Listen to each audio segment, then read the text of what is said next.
नमस्कार दोस्तों, जिंदगी में अच्छा खासा हिस्सा स्ट्रेस और घबराहट का है। पैसे और करियर की फिक्र से लेकर रिलेशनशिप तक और इनके बीच सामना करने के लिए लगातार आ रही डिस्ट्रैक्शंस की रुकावट, और इसके चलते बहुत सारे लोग इन सब से निकलने और अपनी जिंदगी में क्लियरिटी लाने के लिए साइकोथेरेपिस्ट की मदद लेते हैं। ऑर्थर मार्क एपस्टीन ट्रेंड और लाइसेंस्ड साइकोथेरेपिस्ट हैं, इसलिए उन्हें मॉडर्न जिंदगी के स्ट्रेस पॉइंट के बारे में मालूम है। लेकिन जो चीज मार्क को अलग बनाती है वह यह है कि मार्क मेडिटेशन करते हैं और यह दावा करते हैं कि कई हद तक मेडिटेशन साइकोथेरेपिस्ट की तरह ही आपकी मदद करता है। मेडिटेशन सिर्फ आपको डिस्ट्रैक्शन से बचाकर प्रेजेंट में रहने में ही मदद नहीं करता, बल्कि यह आपके ऑब्सेसिव थॉट्स को सुलझाने और आपके बिहेवियर और रिलेशनशिप से जुड़े मामलों की डीप जानकारी हासिल करने में भी आपकी मदद करता है। लेकिन सबसे बड़ा फर्क यह है कि मेडिटेशन फ्री है।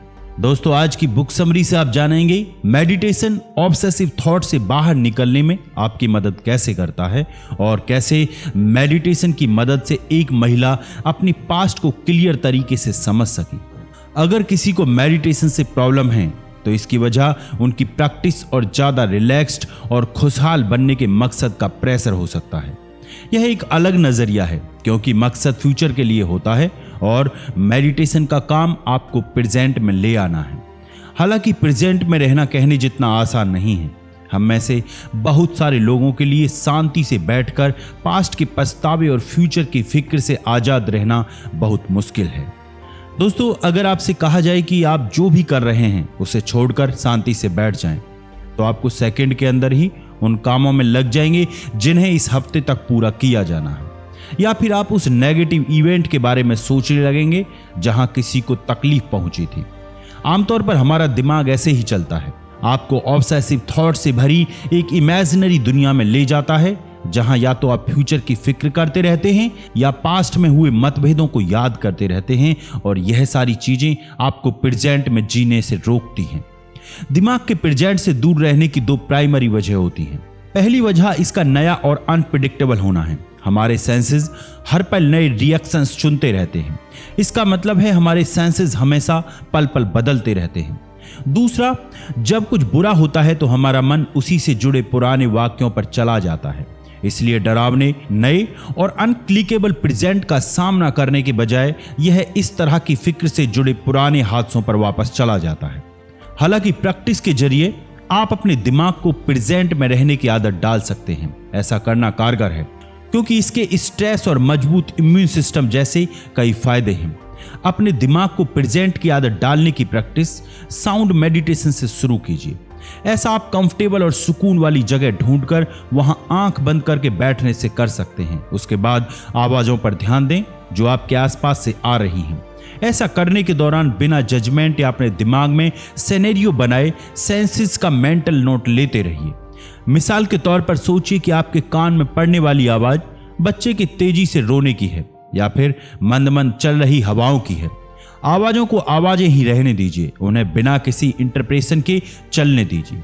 मेडिटेशन जिंदगी को नजरअंदाज करने की कोई स्ट्रेटजी नहीं है, यह पूरी तरह जीने का तरीका है। जब आपको खाली वक्त में कोई काम करने के लिए कहा जाए तो हो सकता है मेडिटेशन आपको एक्साइटिंग ना लगे। हालांकि मेडिटेशन की रेपुटेशन पहाड़ चढ़ने या विंडसिंग जैसी नहीं है, लेकिन मेडिटेशन जिंदगी को पूरी तरह से जीने का तरीका है।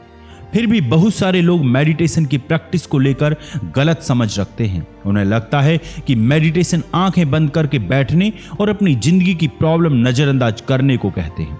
लेखक के दोस्त साइकोथेरेपिस्ट जैक एंगलर को मेडिटेशन का असल मतलब हिंदुस्तान के दौरे पर समझ आया, जब वह हिंदुस्तान के जाने माने संत गुरु मनिंदर सिंह से मिलने आए थे। गुरु मनिंदर सिंह के साथ गुजारे हुए शुरुआती 2 हफ्तों में दिक्कतें आईं। मनिंदर जब भी एंगलर से बात करती उनको मल त्याग करने के बारे में सवाल पूछती। एंगलर को एहसास हुआ कि हिंदुस्तान में लोग कब्ज और दस्त के बारे में ऐसे बात करते हैं जैसे अमेरिकी मौसम के बारे में बात करते हैं।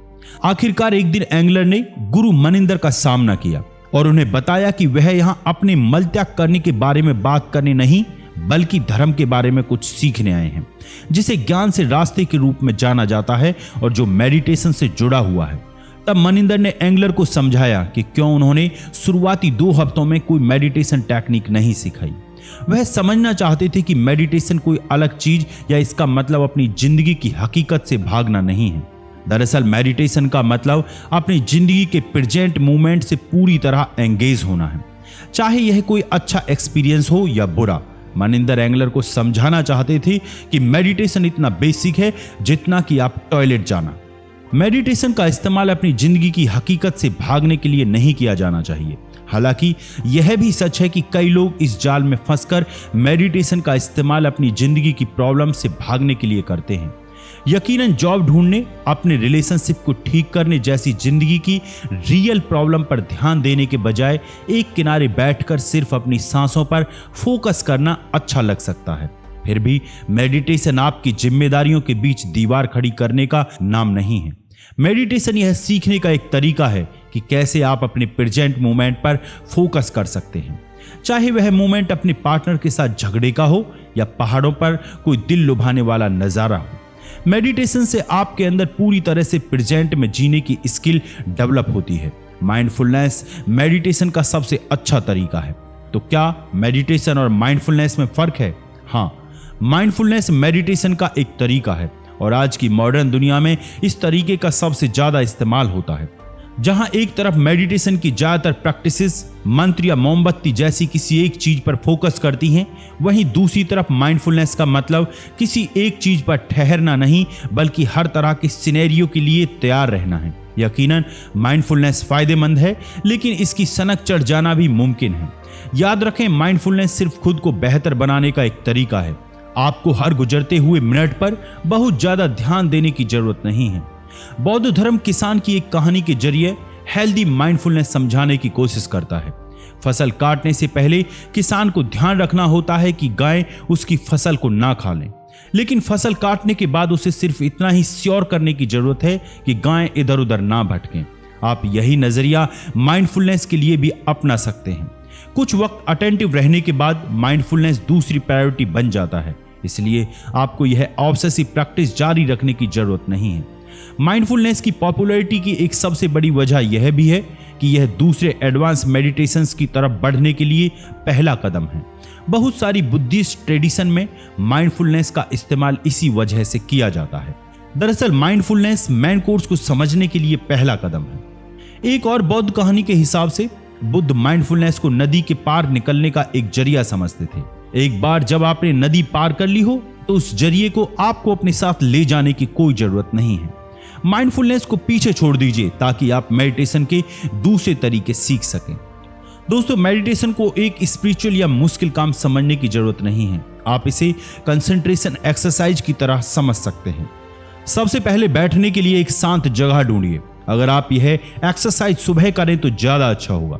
एक बार आप कंफर्टेबल हो जाएं तो किसी एक चीज पर अपनी सारी अटेंशन के साथ फोकस करें। यह आपकी सांस या मेट्रोनोम की आवाज जैसा कुछ हो सकता है। बताने में तो यह आसान लगता है, लेकिन प्रैक्टिस के दौरान फोकस बनाए रखना काफी मुश्किल है। सांसों की कुछ गिनतियों के गिनने के बाद बहुत सारे लोग देखेंगे कि उनके दिमाग में काम, अपनों या डिनर प्लान्स के ख्याल आने लगते हैं। दिमाग में यहां वहां की बातें आना नॉर्मल है, खासतौर पर शुरुआत में, लेकिन हार ना मानना और अपने ध्यान को दोबारा ब्रीदिंग की तरफ ले जाना इंपॉर्टेंट है। अगर दोबारा ऐसा होता है तो दोबारा अपनी अटेंशन ब्रीदिंग की तरफ ले जाइए और कुछ देर तक ऐसा करते रहिए। शुरुआत में यह वक्त 5 से 10 मिनट तक काफी है, लेकिन धीरे धीरे यह वक्त कम से कम 1 घंटे तक ले जाना चाहिए। जितना ज्यादा आप यह प्रैक्टिस करते रहेंगे उतना जल्दी आपका मन शांत होने लगेगा और ज्यादा देर तक फोकस रहना आसान हो जाएगा। कंसंट्रेशन मेडिटेशन का सबसे बड़ा फायदा यह है कि यह रोजमर्रा की जिंदगी में होने वाले स्ट्रेस को कम कर देता है। बुद्ध ने कंसंट्रेशन मेडिटेशन को सोना साफ करने के तरीके से कंपेयर किया था, क्योंकि यह गंदगी निकालकर कीमती चीज को चमकदार और फ्लेक्सिबल बना देता है। अब तो मेडिटेशन के फायदे साइंटिफिकली भी साबित हो चुके हैं। बहुत सारी स्टडीज में पाया गया है कि मेडिटेशन बॉडी को रिलैक्स करता है और इससे स्ट्रेस में कमी, बेहतर डाइजेशन और दिल की धड़कन की स्पीड में कमी जैसे फायदे होते हैं। कुछ ही दिनों में प्रैक्टिस से फायदा नजर आने लगता है और जैसे जैसे प्रैक्टिस बढ़ती है फायदे भी बढ़ते जाते हैं।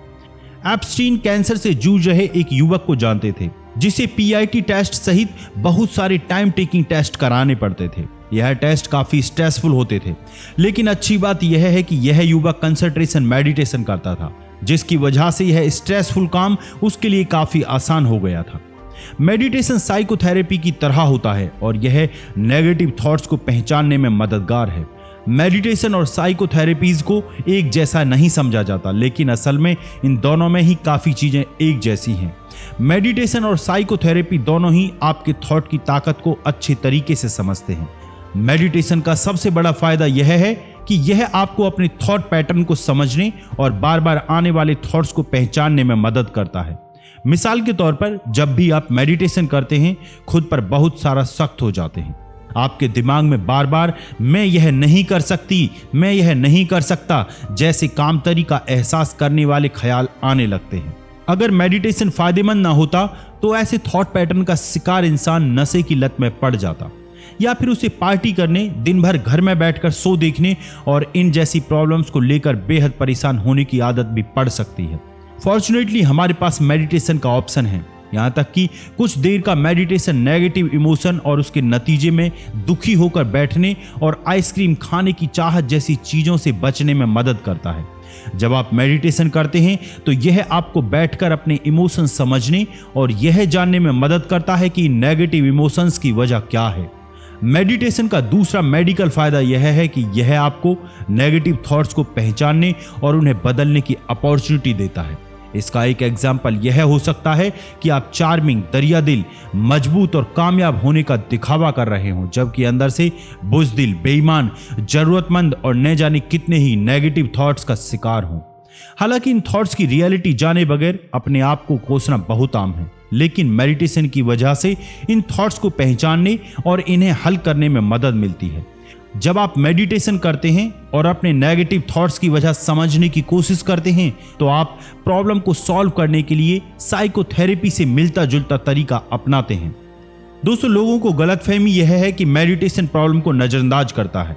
इसके साथ ही मेडिटेशन के बारे में लोगों को एक और गलतफहमी यह है कि मेडिटेशन आपके दिमाग में अनचाहे थॉट्स नहीं आने देता। सच यह है कि मेडिटेशन आपको कुछ ऐसे प्रैक्टिकल तरीके सिखा देता है जिनकी मदद से आप जिंदगी और इसकी फिक्र का सामना कर लेते हैं। मेडिटेशन की मदद से लोग अपने फोकस को शिफ्ट करके दिमाग को शांत कर लेते हैं। इसे एक कहानी के जरिए अच्छे तरीके से समझाया गया है।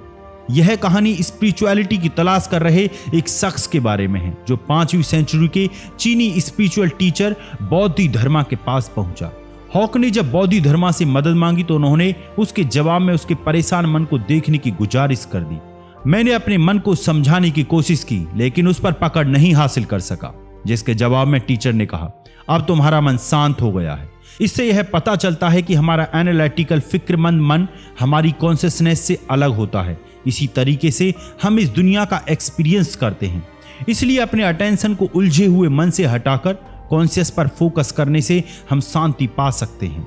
मन से हटाकर कॉन्शियसनेस पर ध्यान देने का यह शिफ्ट ऑब्सेसिव थॉट से निपटने में हमारी मदद करता है। अपने साइकोथेरेपिस्ट के काम के दौरान एपस्टीन के क्लाइंट्स में एक बुजुर्ग आदमी भी था, जो औरतों को लेकर अपने मन में आ रहे ऑब्सेसिव थॉट्स को जाहिर करने में शर्मिंदगी महसूस कर रहा था, खासतौर पर सेक्स से जुड़ी ख्वाहिशों को लेकर। एप्स्टीन को एहसास हुआ कि दिक्कत की एक बड़ी वजह यह भी है कि वह औरतों से बातचीत नहीं करता था। नतीजतन औरतों के साथ उसके एक्सपीरियंस बस ख्याली ही थे। इसलिए एप्स्टीन ने इन थॉट्स को दबाने या कहीं और ध्यान देने की सलाह नहीं दी।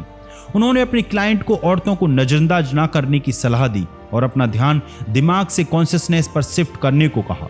उन्होंने अपने क्लाइंट को समझाया कि औरतें जीती जागती इंसान होती हैं और वह कोई इमेजिनरी कैरेक्टर नहीं है। एक बार जब उसने इस बात को दिल में बसा लिया तो उसके ऑब्सेसिव थॉट्स में कमी आ गई। मेडिटेशन आपको एक शांत माहौल देता है ताकि आप यह समझ सकें कि रिश्तों में झगड़े की असल वजह क्या है।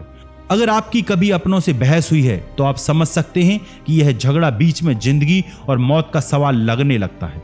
लेकिन अगर आप बाद में बैठकर इस बारे में सोचें तो आपको एहसास होता है कि बहुत सारी बातें जबरदस्ती ही कह दी गई थी। इन ओवर रिएक्शंस की कोई वजह नहीं होती। एप्स्टीन की दूसरी क्लाइंट केट का एग्जाम्पल लेते हैं, जो एक आर्किटेक्चर फर्म में काम करती थी और एक रिटायर्ड इंसान के साथ रिलेशनशिप में थी।